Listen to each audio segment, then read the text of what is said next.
y is equal to tan x।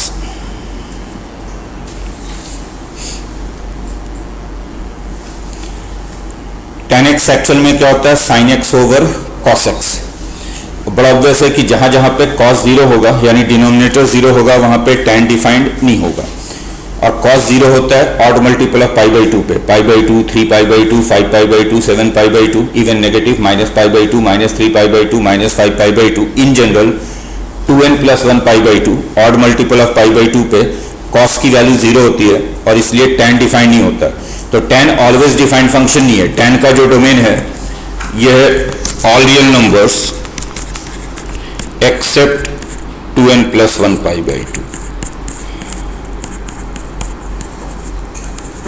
n is any integer।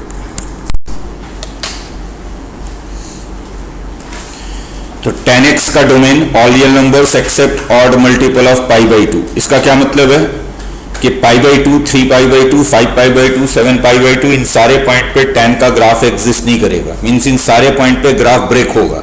तो actually ये discontinuous graph है। Sign और cos continuity में चलते हैं माइनस पाई बाई 2 से माइनस इन्फिनिटी से प्लस इन्फिनिटी तक, जबकि tan का ग्राफ जो होगा वो डिसकंटिन्यूअस रहेगा, सारे odd multiple of pi by 2 पे ब्रेक होगा। रेंज जैसा कि आपको पता है tan का रेंज होता है ऑल रियल नंबर, इसमें y कोई भी रियल नंबर हो सकता है from minus infinity two plus infinity.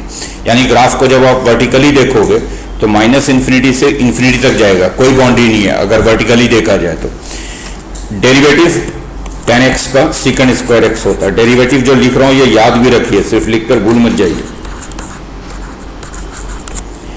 क्योंकि डेरिवेटिव सीकंड स्क्वायर x है तो obviously derivative through out positive है। सीकंड स्क्वायर कभी नेगेटिव तो हो नहीं सकता। डेरिवेटिव पॉजिटिव का मतलब है कि इसका जितने भी ब्रांचेस होंगी वो सारे इंक्रीजिंग ब्रांच होंगे, नीचे से ऊपर की तरफ जा रहे होंगे। ब्रांचेस इसलिए मैं बोल रहा हूं कि ये कॉन्टिन्यूअस ग्राफ नहीं है। उड़ जाओ, नींद आ रही है आपको आर्यन? ये कॉन्टिन्यूअस ग्राफ नहीं है, ग्राफ ब्रेक होगा तो ब्रांचेस में ग्राफ मिलेगा। तो जितनी भी ब्रांचेस होंगी वो सारे के सारे इंक्रीजिंग ब्रांच होंगी, नीचे से ऊपर की तरफ जा रही होंगी। साथ में ये पीरियोडिक फंक्शन है विथ पीरियड पाई। जो ट्रिग्नोमेट्रिक फंक्शन है sine cos tan secant cosecant cot, इसमें सिर्फ tan x और cot x का पीरियड पाई है, बाकी चार का पीरियड 2 पाई है। tan x और cot x का पीरियड पाई इसलिए है कि ये फॉर्मूला आपने पढ़ा हुआ है कि tan 180 plus theta tan theta ही रह जाता है, और चूंकि tan 180 plus theta tan theta ही रह जाता है तो tan की वैल्यू 180 के बाद ही रिपीट होने लगती है। या जैसे अगर इसमें हम थीटा को 1 रखेंगे तो जो tan 1 की वैल्यू होगी वही tan 181 की वैल्यू होगी। थीटा को 2 रखेंगे तो जो tan 2 की वैल्यू होगी वही tan 182 की वैल्यू होगी, जो tan 3 की वैल्यू होगी वही tan 183 की वैल्यू होगी। यानी जो वैल्यू 1 पे है वही 181 पे, जो 2 पे है वही 182 पे, जो 3 पे है वही 183 पे। तो हर 180 पे ही वैल्यू रिपीट होने लगेगा। डिग्री में बोलूँ तो, रेडियन में बोल रहा हूँ तो हर पाई इंटरवल पे वैल्यू रिपीट होती है इसके। तो इसलिए tan का जो पीरियड है ये पाई है। tan का पीरियड पाई है, इसका क्या मतलब है कि हम सिर्फ एक पीरियड में ग्राफ ड्रॉ कर दें पाई लेंथ पे तो वही ग्राफ बार बार रिपीट होगा, जो पाई लेंथ पे ग्राफ होगा वही कॉपी पेस्ट होता रहेगा थ्रू आउट। और पीरियड पाई होने का एक यूज ये भी है कि जब हम इसका सॉल्यूशन को जनरलाइज करेंगे तो n पाई ऐड करेंगे। जैसे sin x और cos x में जनरल सॉल्यूशन लिखने के लिए 2n पाई ऐड करते थे, tan x और cot x में जनरल सॉल्यूशन लिखने के लिए n पाई ऐड करोगे, क्योंकि इसका पीरियड पाई है। अगर पीरियड 2 पाई हो तो 2n पाई ऐड करते हैं, पाई हो तो n पाई ऐड करते हैं। अब देखें इसका ग्राफ होगा कैसा। ग्राफ को देखिए, बहुत ध्यान से समझेंगे।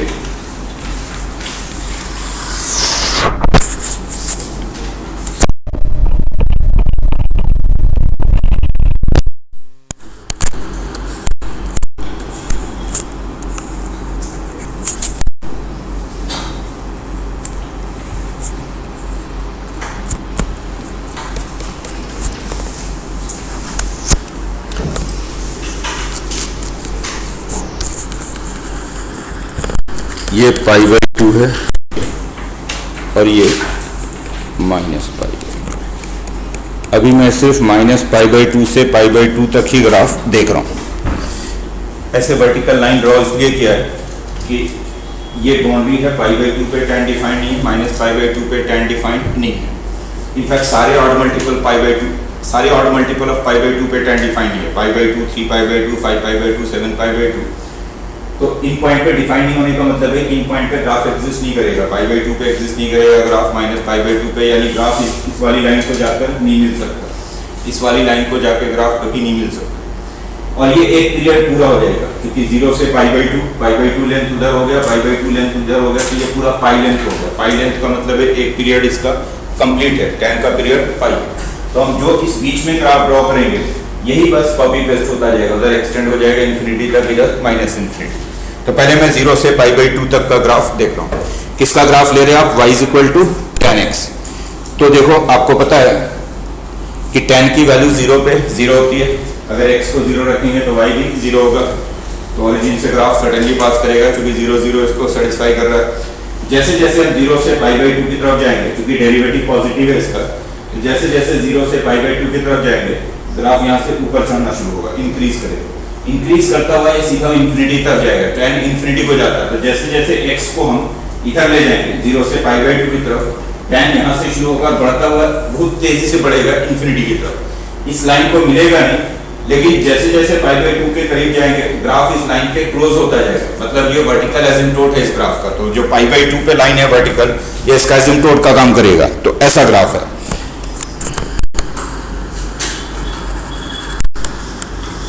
और इसी सिमेट्री में अगर इधर एक्सटेंड कर दें तो इधर माइनस इन्फिनिटी को, ये tan x का ग्राफ है।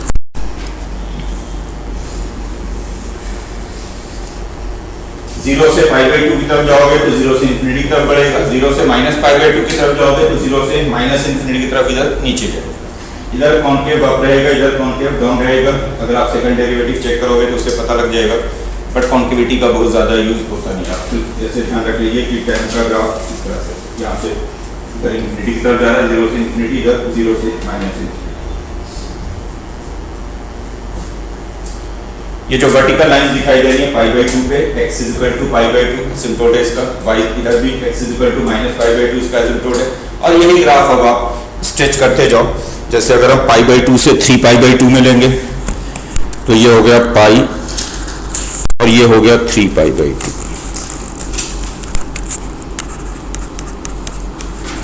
तो सेम यही ग्राफ फिर से इधर भी ऐसे हो जाएगा, ये पाई हो गया। इधर अगर इस तरह से फिर स्ट्रेच कर दें इस साइड पे तो ऐसे ये -π। तो ये जो रेड वाले ग्राफ दिखाई दे रहे हैं आपको, ये tan x के ग्राफ। बस एक याद रख लीजिए, सिर्फ -π/2 से π/2 में tan का ग्राफ ये, एंड देन इसी को रिपीट करते जाओ, π/2 से 3π/2 ऐसे ही हो जाए, फिर 3π/2 से 5π/2।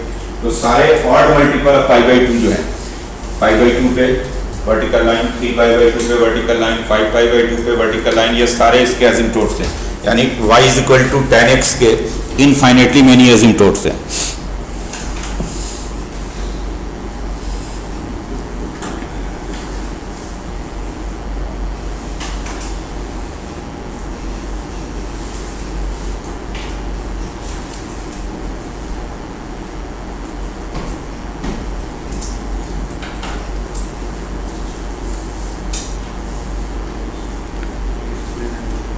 क्या हो गया, प्रॉब्लम है?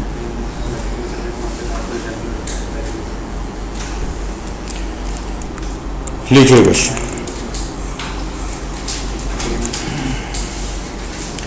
Find the domain and range of the function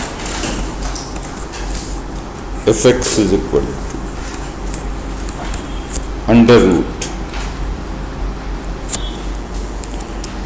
√tan x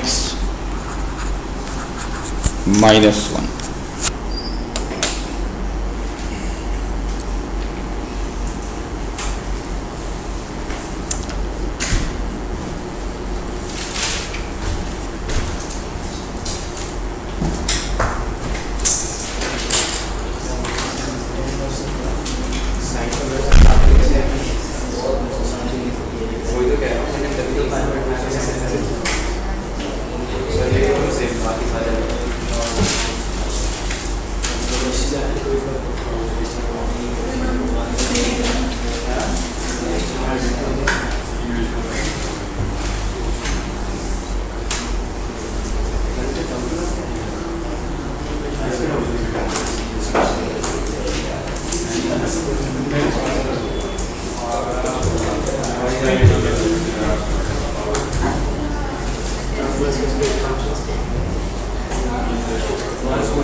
हो गया।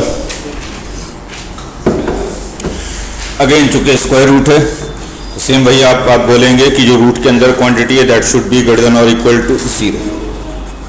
तो एफ एक्स इज डिफाइंड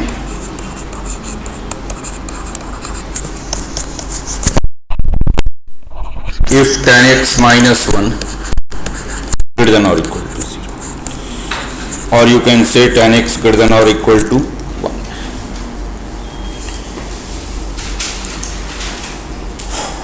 ध्यान दीजिएगा इधर,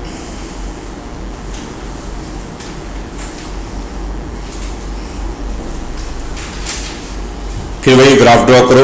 tan x ग्रेटर देन और इक्वल टू 1 का मतलब है आपको दो ग्राफ ड्रॉ करना है, एक तो y equal to tan x, दूसरा y इक्वल टू 1 पे ऐसे हॉरिजॉन्टल, और वो वाला इंटरवल देखना है जहां पे tan x का ग्राफ 1 से ऊपर होगा। ग्रेटर देन है तो ऊपर, लेस देन है तो नीचे। लेकिन ग्राफ तो वैसे इधर इन्फिनिटी तक जा रहा है, इधर माइनस इन्फिनिटी तक जा रहा है, तो आपको सारे देखने की जरूरत नहीं है। आप सिर्फ एक ब्रांच देख लो, जो -π/2 से π/2 वाला एक ब्रांच है, उसी को देखो सिर्फ। उसमें जो सॉल्यूशन आएगा उसको जनरलाइज कर देंगे n π ऐड करके। ध्यान रहे यहाँ 2n π नहीं ऐड करना, n π ऐड करना।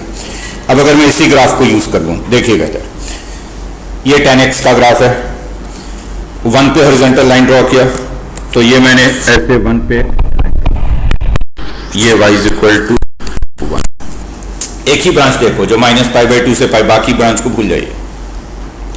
tan 1 कहां पे बनता है? तो ऑब्वियसली tan 1 बनता है 45 डिग्री पे, यानी π/4 पे। ये वो पॉइंट हो गया जहां पे tan x 1 के इक्वल होगा। तो tan x 1 के इक्वल होगा 45 पे, यानी π/4 पे। तो ये हो गया π/4। सॉल्व क्या करना है आपको? tan x ग्रेटर देन और इक्वल टू 1, यानी 1 के ऊपर वाला ग्राफ है। तो ये 1 का लाइन इसके ऊपर, तो इसके ऊपर ये ग्राफ हो गया, यहां से कहां से कहां तक है ये? π/4 से π/2 तक। तो ये डोमेन आपका जनरल बोलेंगे तो n π प्लस π/4 से n π प्लस π/2। क्योंकि ग्रेटर देन और इक्वल टू 1 है, 1 पे इक्वलिटी भी है, तो π/4 वाले साइड पे इंटरवल को क्लोज लेंगे, बट π/2 वाले साइड पे इंटरवल को ओपन लेंगे। क्योंकि π/2 पे tan डिफाइन नहीं होता, इसलिए π/2 डोमेन में नहीं होना चाहिए। तो क्या लिखेंगे? x की वैल्यू, डोमेन लिखेंगे n π प्लस π/4 से n π प्लस π/2। तो x हो गया n π plus π/4 to n π plus π/2, where n is any integer. यही इस फंक्शन का डोमेन है। This is the domain of the function. n π plus π/4 to n π plus π/2। ध्यान रहे, लेफ्ट क्लोज है, राइट ओपन है। लेफ्ट पे स्क्वायर ब्रैकेट, राइट पे स्मॉल ब्रैकेट। आर्यन कहाँ खोए हुए हो? इतने दिन के बाद आए हो, थोड़ा सा फ्रेश होकर बैठो।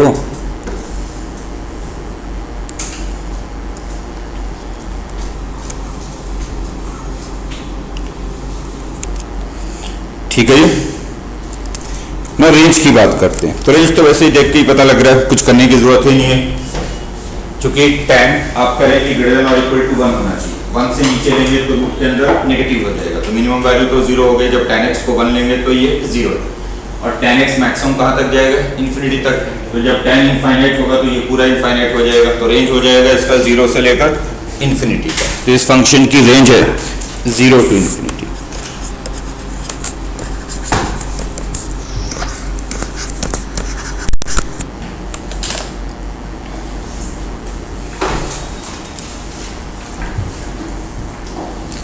क्योंकि tan x ग्रेटर देन और इक्वल टू 1 है, मींस tan x 1 से शुरू हो रहा है और इन्फिनिटी तक जा रहा है। जब tan x को 1 लेंगे तो फंक्शन 0 होगा, tan x इन्फिनिटी जाएगा तो फंक्शन भी इन्फिनिटी होगा। Next, find the number of solutions of the equation, number of solutions of the equation x plus tan x is equal to 0,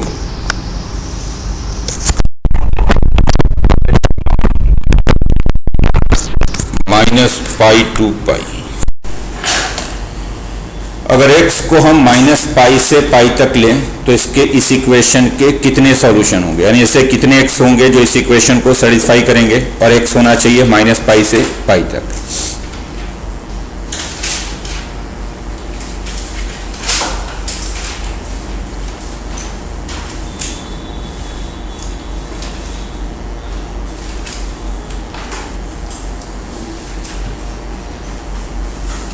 ठीक से देख लो, ठीक से देख लो, जल्दबाजी मत करो।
हो गया? बोलो भाई। आप इस इक्वेशन को ऐसे तो लिख ही सकते हैं कि tan x is equal to minus x. दो ग्राफ आपको ड्रॉ करना है, तो y is equal to tan x और दूसरा y इज इक्वल टू, ध्यान दोगे इधर, और ये देखना है कि ये दोनों ग्राफ कितनी बार मिलेंगे। लेकिन कहां से कहां तक देखना है? सिर्फ माइनस पाई से पाई तक ही देखना है, इसके बाहर नहीं जाना है। तो अगर मैं माइनस पाई से पाई में दोनों ग्राफ देखूं, tan x का ग्राफ तो मैंने ऑलरेडी ड्रॉ किया हुआ है, इसी को यूज कर रहा हूं। Now y is equal to minus x, कैसे लाइन होगा? y is equal to minus x, obviously origin से पास करती हुई लाइन है। y is equal to m x है, ये m क्या है इसमें? स्लोप है इसका -1। ध्यान दो इधर, y is equal to m x, m की वैल्यू हो गई -1, ओरिजिन से पास करता हुआ लाइन, यहां से लाइन पास, स्लोप -1 है, स्लोप नेगेटिव है, लाइन ऐसे जा रही है। इनफैक्ट स्लोप -1 का मतलब है ये लाइन x एक्सिस के साथ 135 डिग्री पे, तो ऐसे लाइन जा रहा है इस तरह से। तो अगर आप ये लाइन ड्रॉ करोगे y is equal to minus x को, तो ये इस तरह की लाइन।